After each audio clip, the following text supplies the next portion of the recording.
Hello and welcome. My name is Chris from christopherhole.com, and welcome back to, I guess, sort of part two of the snippets of my Back to Basics workshop that I teach to professionals and the general public.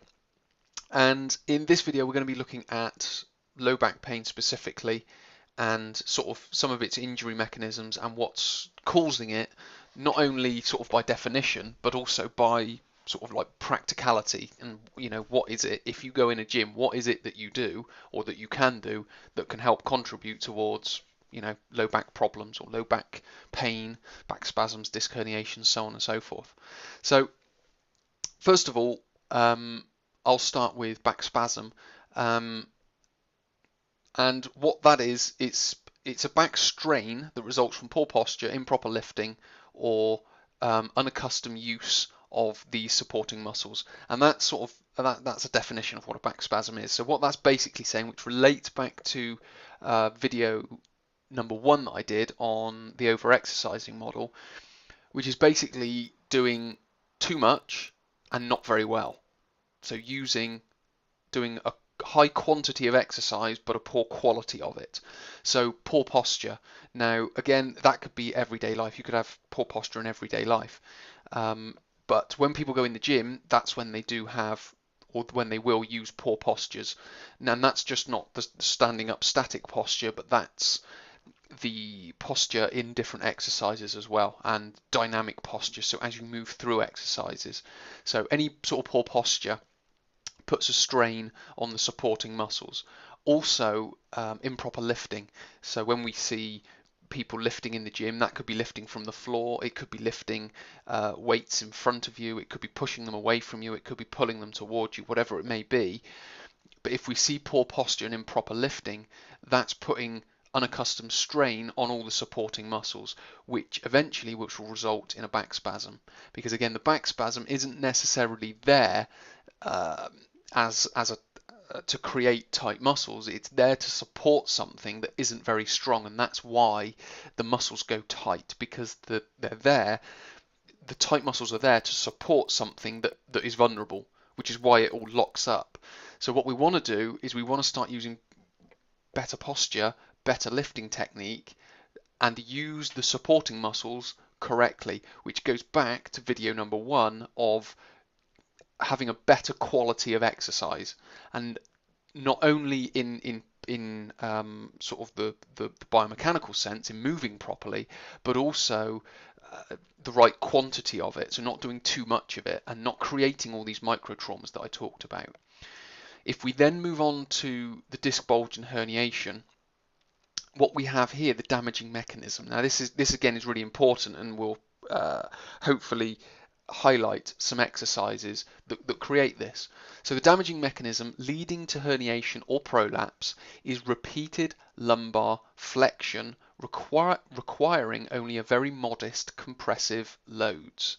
So what that means, lumbar flexion is basically, if you can think of your spine when you're stood upright, you've got one vertebrae on top of the other.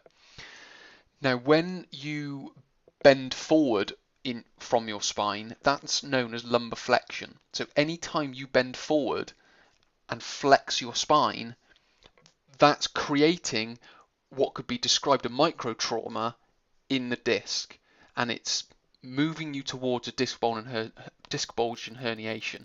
Now that won't show itself when you do it. You won't necessarily feel the pain when you do it, but you're leading yourself towards that, so you eventually do it. And this goes back to the over-exercising model, where people start at sport specific and they're working really hard and they're doing these types of exercise, and then eventually it gets too painful and they go back down to advanced fitness. That gets too painful, they go back down to basic fitness. If that gets too painful, they just go back to doing the basic skills. So again, this is why I say the industry is backwards, because people are training backwards in the complete wrong way. They don't have a foundation, and they're basically going from sport specific back to basic skills, where what they need to be doing is going from basic skills up to sport specific. So some exercises that do that, think of the sit-up, think of the crunch, lumbar flexion. You're pulling your ribs towards your pelvis. That's known as lumbar flexion. So sit-ups and crunches are leading you towards a disc bulge or herniation eventually, and probably you'll get a back spasm possibly leading up to that. It doesn't necessarily happen, but it can do.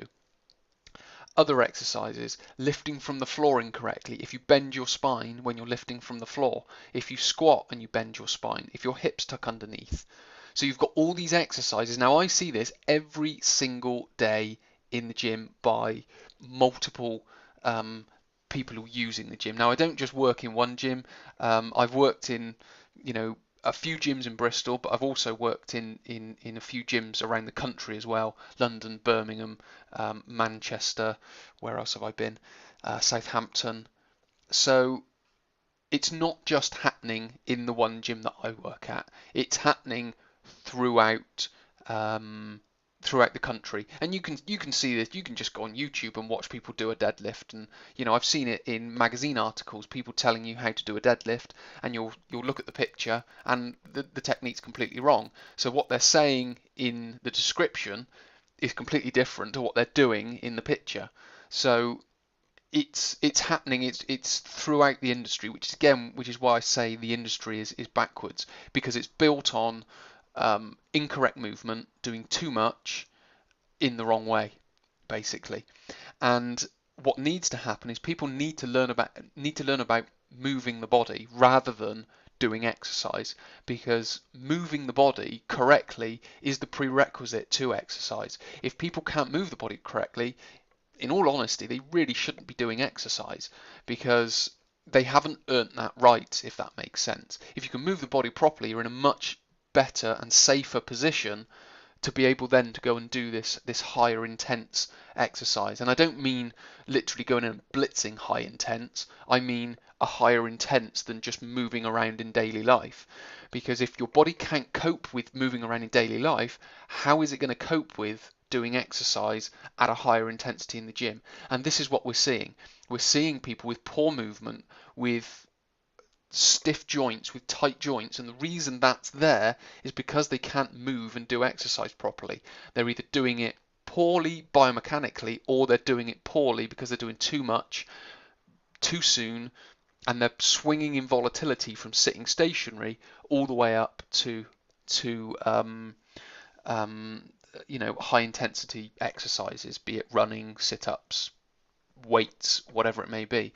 So what we're looking to do is we're looking to be able to train people properly so they don't injure themselves in later life. Now, the amount of people I ask, be it professionals, be it the general public, put your hands up if you want to be injured when you're older, or you want to feel pain when you're older. And everyone puts their hands up. And what I then start talking about is these types of exercises. And you can only exercise in a different way, because the way exercise is being taught at the moment, you're leading them towards injury. The way it's portrayed in the media, it's leading them towards injury, because people think they have to go out and do this type of exercise. They think they have to go out and do lots of sit-ups and crunches. They don't. They think they have to go in the gym and blitz themselves. They don't. And these are the types of things that I want to get across on the Back to Basics workshop, because again, the amount of the general public that I talk to, they know this intuitively. They know they don't have to be doing any of this, but because the media tell them, because the industry tell them, because the professionals tell them they have to do it, that's what they think they have to do, because they think, well, you're the professional, you know best. But it's not true. The public know this intuitively, but they just aren't empowered enough to believe in themselves in that way, because the trainers and the industry and the media are telling them to do something completely different. So again, the Back to Basics seminar is workshop is a little bit about empowering the public, and professionals that come along. It's about empowering them, because again, they know intuitively that people get injured. I've stood next to trainers, their clients said to them, this is hurting my back, and they've said, well, we need to get you stronger, then we need to do more of it. And it's like, no, that's not the right thing to do. So just to summarize this, because I know I've sort of gone off on a slight tangent, basically the injury mechanism for a disc bulge and herniation is lumbar flexion. Lumbar flexion is done in sit-ups and crunches. So an exercise that is taught to every professional that's being qualified and people in the gym, that is creating an injury, whether they feel it straight away or not, but it's creating an injury. So thanks for watching. I hope it's been helpful. If you want to learn more, obviously come to the Back to Basics seminar, because it's all there to be taught. And what we're going to do, we're going to talk a little bit further about this, a little bit more sort of solution in video or part number 3.